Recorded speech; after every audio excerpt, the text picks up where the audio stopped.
दोस्तों मैं फार्मासिस्ट मनोज कुमार मौर्य।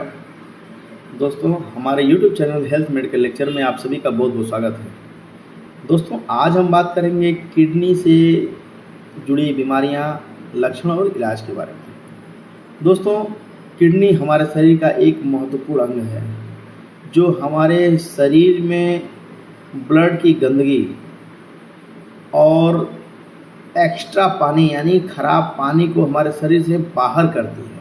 शरीर में पानी और नमक का संतुलन बनाए रखती है। ब्लड प्रेशर यानी बीपी को नियंत्रित करने में मदद करती है। लाल रक्त कोशिका के निर्माण में सहायक हार्मोन्स बनाती है। किडनी की बीमारी के प्रमुख कारण क्या क्या है यह हम जानेंगे। किडनी की बीमारी के प्रमुख कारण सबसे पहला है शुगर, डायबिटीज। दूसरा जो है हाई ब्लड प्रेशर यानी बीपी। तीसरा बार बार पेशाब का संक्रमण बोले तो यूटीआई। चौथा है ज़्यादा दर्द निवारक दवाओं का सेवन करना। पांचवा है किडनी स्टोन। छठवां है शरीर में पानी की कमी। जब हमारे शरीर में पानी की कमी होती है तो किडनी की बीमारियां उत्पन्न होती हैं। अब हम बात करेंगे किडनी की बीमारी के लक्षण। किडनी की बीमारी के क्या क्या लक्षण हैं। चेहरे, हाथ पैर में सूजन का आना। दूसरा कम या ज़्यादा पेशाब का होना। तीसरा पेशाब में झाग, खून या जलन का होना। चौथा भूख में कमी, उल्टी और मतली मिचली। पांचवा कमजोरी और थकान सा लगा रहना।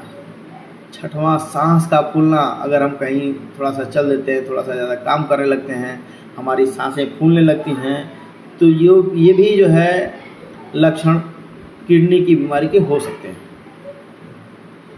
और ब्लड प्रेशर का बढ़ना, बीपी का बढ़ जाना अचानक से, ये भी लक्षण किडनी की बीमारी के हो सकते हैं। दोस्तों अब हम बात करेंगे बचाव के तरीके की कि कैसे हम इससे बचें। पर्याप्त मात्रा में पानी पिएं। पर्याप्त मात्रा का मतलब है 5 से 6 लीटर 24 घंटे के अंदर, ये प्रतिदिन आपको पीना ही पीना है। अगर डॉक्टर उससे भी ज़्यादा पीने की सलाह देता है तो आप डॉक्टर की सलाह अवश्य लें। ब्लड शुगर और ब्लड प्रेशर को नियंत्रित करें और बिना डॉक्टर के पर्चे के, बिना डॉक्टर के लिखे दर्द की दवाएं न लें। धूम्रपान और शराब से बचें। समय समय पर किडनी की जांच अवश्य कराएं, जिसमें जांच में क्रिएटिनिन और यूरिया ये जरूर कराएं। स्वस्थ और संतुलित आहार लें जिसमें कम नमक हो, कम प्रोटीन हो। दोस्तों अब हम इसके इलाज की बात करें तो किडनी रोग की बीमारी का इलाज स्थिति पर निर्भर करता है कि उसकी स्थिति क्या है। जैसे शुरुआती अवस्था में होता क्या है कि अगर हमें पेशाब में जलन वगैरह होने लगी तो हम पर्याप्त पानी पिएं और तरल पास लें, जो तरल होता है जैसे लिक्विड, ये लें।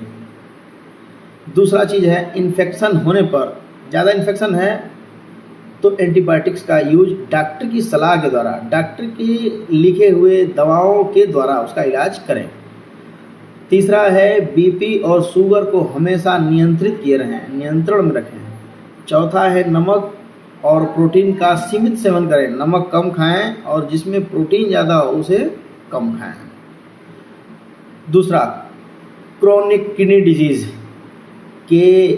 CKD, क्रोनिक किडनी डिजीज़, बहुत ज़्यादा किडनी की प्रॉब्लम, किडनी की समस्या हो गई है तो उसमें प्रोटीन, नमक, पोटेशियम और फास्फोरस का नियंत्रित आहार लें, जो आपके नियंत्रण में हो, जो नुकसान आपको न करे। डॉक्टर की द्वारा दी गई दवाओं का नियमित सेवन करें। हमेशा उसका सेवन करें और नियम तरीके से सेवन करें, जैसे डॉक्टर बोला है वैसे सेवन करें। तीसरा है हर 3 से 6 महीने पे किडनी टेस्ट अवश्य कराएं, ताकि अगर इसलिए कह रहा हूँ कि अगर वो किडनी की बीमारी आपको हो गई है, क्रोनिक डिजीज़ है, बहुत ज़्यादा दिक्कत है, तो आपको दवा चले आराम मिल रहा है, फिर 3 महीने में करा कर देखें इसकी स्थिति क्या स्थिति है, बढ़ा है, घटा है, किस कंडीशन में हमारी ये बीमारी है, ये देखना बहुत ज़रूरी होता है। अगर हमारी किडनी फेल हो जाती है, फेल होने पर डायलिसिस किया जाता है। डायलिसिस क्या होता है?